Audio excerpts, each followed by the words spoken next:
Actuellement, en Occident, on entend par démocratie un système dans lequel la population se répartit en classes sociales, des plus pauvres aux plus fortunés. Le peuple désigne tous les 5 ans environ ses représentants issus des partis politiques pour le gouverner et voter les lois. Ces pouvoirs sont issus des classes supérieures de la pyramide, soit les plus fortunés. On parle d'ailleurs de classe politique. Enfin, on constate que la reproduction sociale est la règle. Autrement dit, qu'il s'agisse des pauvres comme des riches, la grande majorité reste toute sa vie dans la même catégorie sociale, qui était déjà celle de ses parents et qui sera celle de ses enfants. Si on regarde la démocratie du point de vue de la répartition du pouvoir selon le sexe, on se rend compte bien vite de la sous-représentation des femmes dans les instances du pouvoir, alors même qu'elles constituent la moitié de la population. En observant la couleur de la peau, on se rend compte également que la pyramide est proportionnellement plus blanche à son sommet qu'à sa base dans la plupart des démocraties. On parle de démocratie, mais l'essentiel du système ne comprend aucune démocratie. C'est le cas notamment du monde du travail et de l'entreprise, dominé par le principe hiérarchique.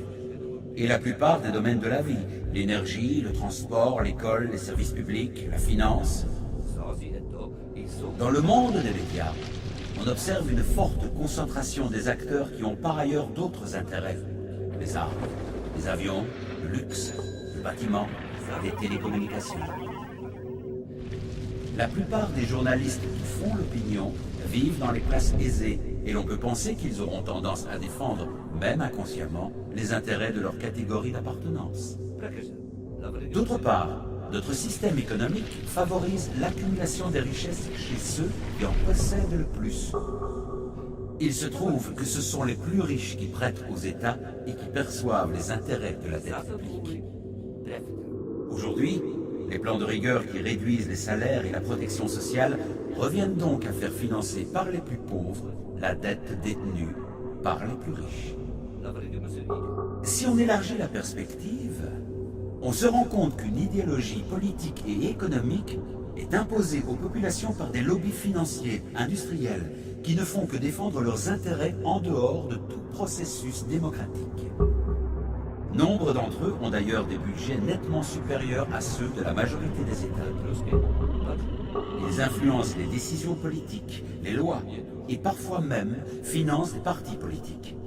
Conséquence, rigueur, chômage et misère pour les uns, richesse en pleine explosion pour les autres.